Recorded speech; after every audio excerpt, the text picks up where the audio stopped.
California మొత్తం ఒక పెద్ద సముద్రంలా మారిపోతుందని సైంటిస్టులు ఇచ్చే ఎక్స్ట్రీమ్ వార్నింగ్ ఒకవైపు, యూఎఫ్ఓ ఫైల్స్లో 4th బ్యాచ్లో రిలీజ్ చేసిన కొత్త యూఎఫ్ఓ సైటింగ్స్ ఇంకోవైపు, అంటార్కిటికా మంచు కింద ఫాలెన్ ఏంజిల్స్కి సంబంధించిన ఒక రహస్య జైలు ఉందని ఇంకోవైపు, అండ్ లవ్ పేరుతో టెండర్లో డేటింగ్ చేసి ఇంటిమేట్ ఫొటోస్తో ఏకంగా 6 కోట్ల వరకు నొక్కేసిన ఒక కిలాడి గురించి కూడా చెప్పుకోవాలి. చాలా రోజులైందిగా మళ్ళీ ఫ్యాక్ట్స్ చేసి, సో ఒక్కో ఫ్యాక్ట్ ఒక్కో వండర్. ఈ వీడియోలో చాలా ఇంట్రెస్టింగ్ ఫ్యాక్ట్స్ ఉన్నాయి. ఈ వీడియో అయ్యేసరికి మీరు ఒక్కటే అంటారు.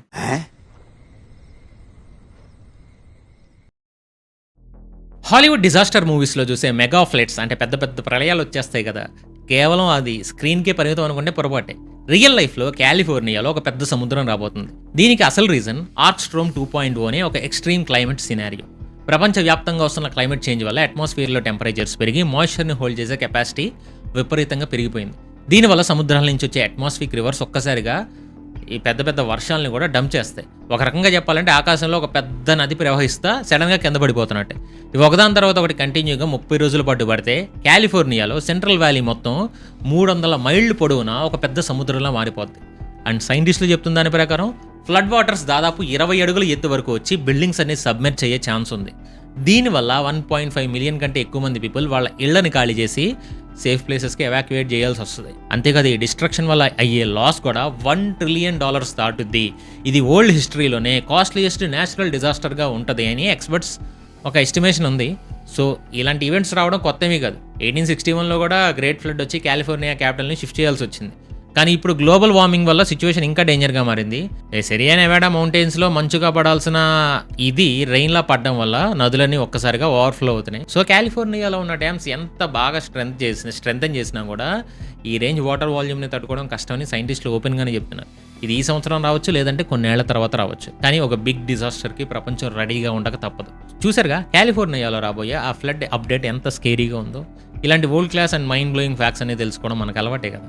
అందుకే మన ఛానల్ని మీరు చూస్తూ ఊరికి అలా వెళ్ళిపోకుండా వెంటనే సబ్స్క్రైబ్ బటన్ కొట్టి పక్కనే ఉన్న బెల్ ఐకాన్ని గట్టిగా కొట్టి ఆల్లో పెట్టండి.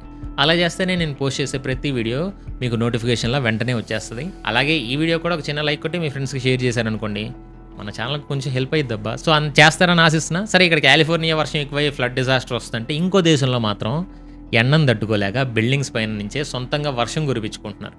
అసలు ఆ ఫ్యాక్ట్ ఏంటి చెప్తాను చూడండి. అయితే వీడియో చూడండి మీరు. చైనాలో బీభత్సమైన హీట్ వేవ్స్ తట్టుకోవడానికి బిల్డింగ్స్ పైన ఒక ఆర్టిఫిషియల్ రెయిన్ పడేలా ఒక కొత్త సిస్టమ్ని స్టార్ట్ చేశారు. షాంగ్సీ ప్రొవిన్స్లో యంగ్చెంగ్ సిటీలో ఉన్న హై రైజ్ అపార్ట్మెంట్ బిల్డింగ్స్ మీద ఈ సిస్టమ్స్ని సెట్ చేశారు. టెంపరేచర్ ఏకంగా 38 డిగ్రీస్ దాటిపోతున్న టైంలో బిల్డింగ్ టెర్రస్ పైన బిగించిన హై ప్రెషర్ నాజిల్స్ ద్వారా చుట్టూ ఉన్న గాలిలోకి వెరీ ఫైన్ వాటర్ డ్రాప్లెట్స్ని స్ప్రే చేస్తారు. ఇది చూడడానికి బిల్డింగ్స్ పైనుంచి మబ్బులు కిందకి దిగి వస్తున్నట్టు, ఒక కొత్త రెయిన్ పడుతున్నట్టు కనిపిస్తుంది. దీని వెనుకున్న అసలు సైన్స్ ఏంటంటే ఎవాపరేటివ్ కూలింగ్ మెకానిజం. మనకు బాగా చెమట పట్టినప్పుడు గాలి తగిలితే కూల్గా ఎలా అనిపిస్తుందో సేమ్ అదే ప్రిన్సిపల్ ఇక్కడ వర్కౌట్ అయ్యింది. ఆ వాటర్ డ్రాప్లెట్స్ చాలా చిన్నగా ఉండడం వల్ల గాల్లో రాగానే ఇమీడియట్గా ఎవాపరేట్ అయిపోతాయి. అలా ఎవాపరేట్ అయ్యేటప్పుడు ఆ చుట్టుపక్కల అట్మాస్ఫియర్లో హీట్ని అబ్జర్వ్ చేసేస్తాయి. సో దాని రిజల్ట్ ఏంటి? కొన్ని నిమిషాల్లోనే అక్కడ ఉన్న టెంపరేచర్ ఏకంగా 5 డిగ్రీస్ నుంచి 8 డిగ్రీస్ వరకు పడిపోద్ది. 5 డిగ్రీస్ టు 8 డిగ్రీస్ ఎంతైనా పడవచ్చు. ఇక్కడ ఇంకో పెద్ద అడ్వాంటేజ్ ఏంటంటే ఈ వాటర్ డ్రాప్లెట్స్ గాల్లోనే ఎవాపరేట్ అవడం వల్ల కింద నడిచే వాళ్ళు తడిసిపోరు. రోడ్ పైన వాటర్ కూడా నిలబడదు. నార్మల్ ఎయిర్ కండిషనర్స్తో పోలిస్తే దీనికి ఎలక్ట్రిసిటీ చాలా తక్కువ పడుతుంది. కేవలం పంప్స్ అండ్ నాజిల్స్ రన్ అవ్వడానికి పవర్ ఉంటే చాలు. Climate change and urban heat island effect వల్ల సిటీస్లో కాంక్రీట్ బిల్డింగ్స్ ఏమో ఈ హీట్ని హోల్డ్ చేసి ఉంచుతున్నాయి కదా. అందుకే చైనాలో పార్క్స్ కానీ, బస్ స్టాప్స్ కానీ, అపార్ట్మెంట్స్లో ఈ ఎనర్జీ ఎఫిషియెంట్ కూలింగ్ మెథడ్స్ని విపరీతంగా వాడేస్తున్నారు. ఐడియా బాగుంది. ఇండియాలో కూడా ఇంప్లిమెంట్ చేయాల్సిన అవసరం కూడా చాలా ఉంది. ఈ వీడియో చూడండి. ప్యారిస్లో ఉన్న ఒక 330 మీటర్ల ఎత్తున్న ఈఫిల్ టవర్ మీద ఒక పవర్ఫుల్ లైటింగ్ పడిన వీడియోస్. ఇది ఒక వీడియో కాదు, ఇంకా చాలా వీడియోస్ ఉంటాయి. ఈ ఫ్యాక్ట్ మొత్తం చూస్తూ ఉండండి. మీకు ఎప్పుడు సోషల్ మీడియాలో ఫుల్ వైరల్ అవుతున్నాయి. ఇక్కడ మీకు ఒక డౌట్ రావాలి, మరి అప్పుడు అందులో ఉన్న జనాల పరిస్థితి ఏంటి? అంత పెద్ద మెటల్ టవర్ మీద లైట్నింగ్ పడితే లోపల ఉన్న పబ్లిక్ అసలు ఏం కాదా? ఈ లైట్నింగ్ పవర్ని అది ఎలా తట్టుకుంటుంది? ఈ ఐకానిక్ మాన్యుమెంట్ మీద ప్రతి సంవత్సరం దాదాపు 5 నుంచి 10 సార్లు సడన్గా లైట్నింగ్ స్ట్రైక్స్ పడతానే ఉంటాయి. చుట్టుపక్కల కంటే ఇది చాలా టాల్ ఐరన్ స్ట్రక్చర్ కావడం వల్ల క్లౌడ్స్ నుంచి వచ్చే కరెంట్స్కి ఒక ఫాస్ట్ పాత్ని కూడా ఇది ఇస్తుంది.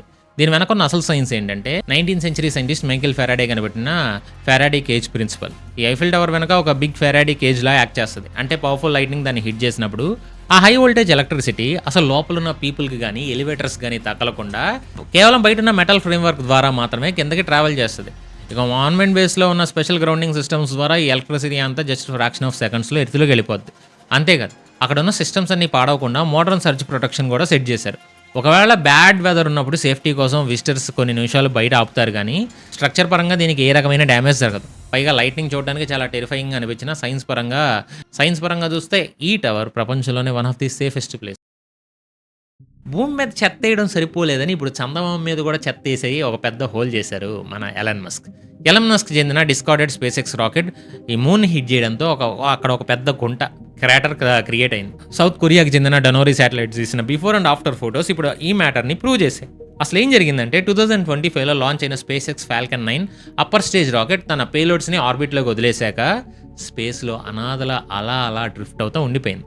అయితే solar weather and moon gravity వల్ల మెల్లగా రూట్ మారి కంట్రోల్ తప్పి చంద్రుడి పైకి వెళ్ళిపోయింది.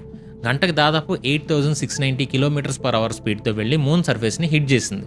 ఈ రాకెట్ వెయిట్ దాదాపు 4500 kgs ఉండడంతో 15,000 డైనమైట్ స్టిక్స్ ఒక్కసారిగా బ్లాస్ట్ అయితే ఎంత ఫోర్స్ వస్తుందో అంత పెద్ద బ్లాస్ట్ జరిగింది మూన్ మీద. దీనివల్ల చంద్రుడి మీద దాదాపు 27 meters విడ్త్ 5 meters డెప్త్ ఉన్న కొత్త క్రాటర్ ఫామ్ అయింది. ఆ కొలిజన్ ఫోర్స్కి డస్ట్ అండ్ రాక్స్ చుట్టుపక్కల ఏరియా అంతా స్ప్రెడ్ అయ్యి ఆ ప్లేస్ మొత్తం చాలా చీకటిగా మారిపోయింది. అయితే సైంటిస్టులు మాత్రం దీన్ని ఒక కైండ్ ఆఫ్ ల్యాబ్ ఎక్స్పెరిమెంట్గా చూస్తున్నారు. నార్మల్గా చంద్రుడి మీద పడే మెటియోర్స్ ఎంత సైజ్ ఉంటాయో మనకు తెలియదు, కానీ ఈ స్పేస్ ఎక్స్ రాకెట్ తాలూకు వెయిట్ సైజ్ అన్ని పక్కా తెలుసు కాబట్టి మూన్ సర్ఫేస్ మీద ఇంపాక్ట్ ఎలా ఉంటుందో లైవ్గా స్టడీ చేయొచ్చు. కాకపోతే మూన్ మీద మ్యాన్ మేడ్ స్పేస్ జంక్ పెరిగిపోవడం వల్ల ఫ్యూచర్లో అక్కడ ల్యాండ్ అయ్యే ఆస్ట్రోనాట్స్కి అండ్ మూన్ బేసెస్కి ప్రమాదం అవుతుందని ఎక్స్పర్ట్స్ అంటున్నారు. Game of Thrones and house of dragons ఫ్యాన్స్కి ఒక గుడ్ న్యూస్. ఎందుకంటే రియల్ వరల్డ్లోకి ఒక కొత్త డ్రాగన్ వచ్చేసింది. థాయిలాండ్లో హై మౌంటైన్ ఫారెస్ట్లో ఫైండ్ అవుట్ చేసిన ఈ కొత్త లిజర్డ్ స్పీసెస్లో హౌస్ ఆఫ్ డ్రాగన్ సిరీస్లో ఉన్న సైరెక్స్ డ్రాగన్ నేమ్ని పెట్టారు సైంటిస్టులు. థాయిలాండ్కి చెందిన రీసెర్చర్స్ మై వాంగ్ నేషనల్ పార్క్లో దాదాపు 1300 meters ఎత్తున్న హై ఆల్టిట్యూడ్ ఫారెస్ట్లో ఈ కొత్త లిజర్డ్ స్పీసెస్ని డిస్కవర్ చేశారు. దీనికి ఎగాంతోసోరా సైరెక్స్ అని అఫీషియల్ నేమ్ సెట్ చేశారు. ఈ నేమ్ని ఊరికే రీజన్ లేకుండా ఏం పెట్టాల. హౌస్ ఆఫ్ డ్రాగన్ షోలో క్వీన్ రెనైరా టార్గెయిన్ రైడ్ చేసే ఈ సైరెక్స్ అనే డ్రాగన్కి ఎలాంటి క్వాలిటీస్ ఉన్నాయో సేమ్ అదే ట్రైట్స్ ఈ రియల్ లిజర్డ్కి కూడా ఉన్నాయి. ఈ సిరీస్లో ఉండే సైరెక్స్ లాగానే లిజర్డ్కి కూడా yellowish గ్రీన్ కలర్ ఉంటుంది. తన జీనస్లోనే చాలా స్మాలెస్ట్ బాడీ సైజ్ ఉండడం, తన సైజుకి మించి ఒకేసారి బిగ్ క్లచ్ ఆఫ్ ఎగ్స్ పెట్టడం వల్ల సైంటిస్టులకి ఈ నేమ్ పక్కగా మ్యాచ్ అవుతుందని అనిపించింది. ఇక దీని ఫిజికల్ ఫీచర్ విషయానికి వస్తే ఈ లిజర్డ్కి నెక్ అండ్ బ్యాక్ పైన ఉండే క్రెస్ట్ స్కేల్స్ చాలా చిన్నగా ఉంటాయి. కళ్ళ చుట్టూ నార్మల్గా ఉండే బ్లాక్ ప్యాచెస్ దీనికి ఉండదు. బదులుగా గొంతు దగ్గర ఒక స్పెషల్ డార్క్ కలర్ మార్కింగ్ ఉంటుంది. DNA అనాలిసిస్లో కూడా ఇది పక్క కొత్త స్పీసీస్ అని కన్ఫర్మ్ అయింది. ప్రెసెంట్ ఈ సైరెక్స్ మౌంటైన్ హార్న్ డ్రాగన్ కేవలం థాయిలాండ్లో ఈ పర్టికులర్ మౌంటైన్ రీజియన్లో తప్ప ప్రపంచంలో ఎక్కడ కనిపించడం లేదు. ఇది ఉండే ఏరియా కూడా చాలా తక్కువ ఉండడం వల్ల హ్యాబిటేట్ లాస్ జరిగితే ఈ కొత్త స్పీసీస్ ఎక్స్టెంట్ అయ్యే రిస్క్ ఉంది. అందుకే ఇండో చైనీస్ టైగర్తో పాటు ఈ కొత్త డ్రాగన్ని కూడా ప్రొటెక్ట్ చేయాలని సైంటిస్టులు రిక్వెస్ట్ చేస్తున్నారు. ఏం జరుగుతుందో మనకే తెలియదు. అంటార్కిటికా మంచు కింద ఫాలెన్ ఏంజిల్స్ని బంధించిన ఒక సీక్రెట్ ప్రిజన్ రహస్య జైలు ఉందంట. సోషల్ మీడియాలో బుక్ ఆఫ్ ఎనోక్కి సంబంధించిన ఒక కొత్త కాన్స్పిరసీ థియరీ వైరల్ అవుతుంది. ఈ బుక్ గురించి రీసెంట్ ఫ్యాక్ట్స్ వీడియోలో ఒకసారి చేసాం, థంబ్నెయిల్ కూడా పెట్టాం. అండ్ ఈ వైరల్ కాన్సెప్ట్ అనేది బుక్ ఆఫ్ ఎనోక్ అనే ఒక పురాతనమైన టెక్స్ట్. దీన్ని నార్మల్గా క్రిస్టియన్ బైబుల్లోకి ఇంక్లూడ్ చేయలేదు. ఈ బుక్ ప్రకారం వాచర్స్ అని పిలిచే ఒక 200 మంది ఏంజిల్స్ వాళ్ళ హెవెన్లీ డ్యూటీస్ని పక్కన పెట్టి భూమి మీద ఉన్న హ్యూమన్స్ని పెళ్లి చేసుకుంటారు. వీళ్ళకి పుట్టిన జెయింట్ ఆఫ్ స్ప్రింగ్స్నే నెఫిలిమ్ అని అంటారు. ఈ జైంట్ బీయింగ్స్ చేసిన అరాచకాలు, వైలెన్స్ వల్ల ప్రపంచం పాడైతే దేవుడు ఆ ఫాలెన్ ఏంజిల్స్ అందరినీ గొలుసులతో బంధించి తీసుకెళ్లి ప్రపంచం చివరి నుండి ఒక ఫెయిరీ అబియాస్లో పడేయమని ఆర్కాంగిల్స్ని ఆర్డర్ వేస్తారు. ఇప్పుడు మన నేటిజన్స్ ఏం చేస్తున్నారు? ఏన్షియంట్ టెక్స్ట్లో ఉన్న ప్రతి పాయింట్ని అంటార్కిటికాతో కనెక్ట్ చేస్తున్నారు. ఫస్ట్ అందులో చెప్పిన ఎండ్ ఆఫ్ ఎర్త్ అనేది భూమికి చివరి సరిహద్దులో ఉండే అంటార్కిటికానే అని వీళ్ళ నమ్మకం. రెండోది, ఆ బుక్లో ఉన్న sealed chambers of cold and store houses of Frost అనే డిస్కషన్స్ పక్కాగా అంటార్కిటికాలో మంచు కింద దాగున్న గ్యాంబెట్సెల్ సబ్లాజికల్ మౌంటైన్స్ అండ్ లేక్ వాస్టోక్ అని మ్యాచ్ అవుతున్నాయని చెప్తారు. ఈ మౌంటైన్స్ ఏంటంటే దాదాపు 500 million years పురాతనమైనవి. అండ్ ఈ కొండల కింద ఇంత మంచు కింద లోతుల్లో వెదరింగ్ లేకుండా ఇప్పటికీ ఒక సీల్డ్ ఎన్విరాన్మెంట్లో ప్రిజర్వ్ అయి ఉన్నాయి అంటారు. మూడోది, అక్కడ పైన ఆకాశం ఉండదు, కింద భూమి ఉండదు, పక్షులు ఉండవు అని రాసున్న లైన్ సరిగ్గా సబ్ గ్లేషియల్ ఐస్ కింద ఉండే కండిషన్స్తో పర్ఫెక్ట్గా సింక్ అవుతున్నాయని చెప్తున్నారు. ఇక నాలుగోది, మోస్ట్ ఇంట్రెస్టింగ్ పాయింట్, నాసాకు చెందిన ANITA Antarctic impulsive transient antenna ఎక్స్పెరిమెంట్లో 2006 and 2014లో మంచు లోపల నుంచి కొన్ని స్ట్రేంజ్ రేడియో సిగ్నల్స్ డిటెక్ట్ అయ్యాయి. ఆ సైకిల్స్ ఈ సిగ్నల్స్ ఏనని థియరిస్టులు గట్టిగా నమ్ముతున్నారు. అయితే బిబ్లికల్ స్కాలర్స్ మాత్రం ఈ ఆర్గ్యుమెంట్ని టోటల్గా రిజెక్ట్ చేస్తున్నారు. ఆ ఏన్షియంట్ టెక్స్ట్లో వాడిన లాంగ్వేజ్ అంతా ఒక సింబాలిక్ అపోకలిప్టిక్ ఇమేజరీ మాత్రమే తప్ప అది ఎక్కడా జియోగ్రఫిక్ మ్యాప్ కాదని క్లియర్గా చెప్తున్నారు. ఇక సైంటిస్టులు కూడా ఈ స్ట్రేంజ్ సిగ్నల్స్ కేవలం cosmic race and unknown physical processes వల్ల వచ్చి ఉంటాయని చెప్తున్నారు. ఏదేమైనా ancient book and Antarctica mystery present ఇంటర్నెట్లో ఒక బిగ్ హాట్ టాపిక్గా మారింది. 1977లో యూకే గవర్నమెంట్ ఒక సీక్రెట్ టైమ్ మిషన్ ద్వారా 4413 సంవత్సరానికి పంపిందని, అక్కడ మనుషులు ఎవరూ లేరని చెప్తున్న లీవిస్ వాకర్ అనే ఒక పర్సన్ స్టోరీ ఇప్పుడు సోషల్ మీడియాలో వైరల్గా మారుతుంది. అసలు ఈ లెవిస్ వాకర్ అనే పర్సన్ ఎపెక్స్ టీవీ అనే ఒక యూట్యూబ్ ఛానల్లో ఇచ్చిన ఇంటర్వ్యూలో ఇలాంటి కొన్ని చిల్లింగ్ డీటెయిల్స్ చెప్తున్నాడు. అతను చెప్పిన దాని ప్రకారం 1977లో యూకే మినిస్ట్రీ ఆఫ్ డిఫెన్స్లో వర్క్ చేస్తున్నప్పుడు అక్కడ సీక్రెట్గా తయారు చేసిన ఒక టైం మిషన్ని టెస్ట్ చేయడానికి సైంటిస్టులు తను అప్రోచ్ అయ్యారు. ఈ ఎక్స్పెరిమెంట్లో ఏకంగా 50% చనిపోయే రిస్క్ ఉందని ముందే వార్న్ చేసిన €250,000 ఆఫర్ చేయడంతో ఫ్యామిలీ కోసం ఓకే చెప్పాడంట. ఆ తర్వాత రాత్రికి రాత్రే ఒక హెలికాప్టర్లో ఇంగ్లీష్ ఛానల్ కింద ఒక హై సెక్యూరిటీ అండర్ గ్రౌండ్ ఫెసిలిటీకి తనని తీసుకెళ్లారు. అక్కడ టెలిపోర్టేషన్, మైండ్ రీడింగ్ లాంటివి కూడా ఉన్నాయి. రూమ్ సెంటర్లో వైరస్తో ఉన్న ఒక బిగ్ ట్రయాంగిల్ షేప్డ్ మెషిన్లో తను కూర్చోబెట్టి ఫ్యూచర్లోకి పంపాలని చెప్పారంట. ఒకసారిగా వైట్ లైట్ వచ్చి కళ్ళు తెరిచేసరికి 600 సంవత్సరాలు పంపాల్సింది పోయి ఏకంగా 4413 సంవత్సరాల్లోనూ ఒక డిజర్టెడ్ హాస్పిటల్లో నిద్రలేసాడంట. బయట చూస్తే flying cars, futuristic city, humanoid robots మాత్రమే కనిపించాయి. అక్కడ ఇతనికి 2030 ఇయర్ నుంచి వచ్చిన ఇంకో టైం ట్రావెలర్ కూడా కలిశాడంట. అతను 2028 నాటికే పబ్లిక్ టైం ట్రావెల్ టెక్నాలజీ అందుబాటులోకి వస్తుందని చెప్పినట్టు క్లెయిమ్ చేశాడు. అంతేకాదు 4413 నాటికి మనుషులందరూ టెక్నాలజీతో మెర్జ్ అయిపోయి బయోలాజికల్గా అసలు మనుషులే ఉంటారంట. కేవలం అడ్వాన్స్డ్ రోబోట్స్ మాత్రమే ఉంటాయి. షాకింగ్ కామెంట్స్ చేశాడు. ఇది మాత్రం జరిగే ఛాన్స్ ఉంది. కాకపోతే ఆ రోబోట్స్ చాలా పొలైట్ అండ్ ఫ్రెండ్లీగా మాట్లాడి ఇతను మళ్ళీ టైం స్టేషన్ ద్వారా 1977కి వెనక్కి పంపించేసాయని అన్నాడు. అయితే ఇది ఎంతవరకు నిజం అంటే ఈ ఇంటర్వ్యూ ఇచ్చింది ఎపెక్స్ టీవీ అనే ఛానల్కి. వీళ్ళు ఆల్రెడీ ఇలాంటి ఫేక్ టైం ట్రావెల్ వీడియోస్కి చాలా ఫేమస్. పైగా ఆ పర్సన్ తన ఫేస్ని బ్లడ్గా ఉంచి మాట్లాడాడు తప్ప తన మినిస్ట్రీ ఆఫ్ డిఫెన్స్లో పనిచేసినట్టు కానీ ఆ టైం మిషన్ ఉన్నట్టు కానీ ఎలాంటి ప్రూఫ్స్ ప్రెజెంట్ చేయలేదు. కాకపోతే 2028 దగ్గరలో ఉండడంతో ఈ స్టోరీని జనాలు ఇంటర్నెట్లో బాగా ఇంట్రెస్టింగ్గా డిస్కస్ చేసుకుంటున్నారనమాట. అది దీని వెనకున్న స్టోరీ. ట్రంప్ అడ్మినిస్ట్రేషన్ మళ్లీ బయటపెట్టిన డీక్లాసిఫైడ్ యూఎఫ్ఓ ఫైల్స్లో 12 నుంచి 15 అడుగుల ఎత్తున్న ఒక స్ట్రేంజ్ జెల్లీ ఫిష్ లైక్ ఆబ్జెక్ట్తో పాటు యుఎస్ న్యూక్లియర్ ఫెసిలిటీ మీదకి వచ్చిన సైలెంట్ స్పేస్ క్రాఫ్ట్ డీటెయిల్స్ కూడా బయటపడ్డాయి. యుఎస్ డిపార్ట్మెంట్ ఆఫ్ వార్ వెబ్సైట్లో రిలీజ్ చేసిన 4th బ్యాచ్ యూఎఫ్ఓ ఫైల్స్లో దశాబ్దాలుగా మిలిటరీ అండ్ ఎనర్జీ డిపార్ట్మెంట్ దాచిపెట్టిన కొన్ని ఎక్స్ట్రీమ్ ఏరియల్ ఎన్కౌంటర్స్ బయటకు వచ్చాయి. ఫస్ట్ది 2020లో అట్లాంటిక్ ఓషన్ పైన యుఎస్ మిలిటరీ ఇన్ఫ్రారెడ్ సెన్సార్స్కి చిక్కిన ఒక వింతైన ఆబ్జెక్ట్.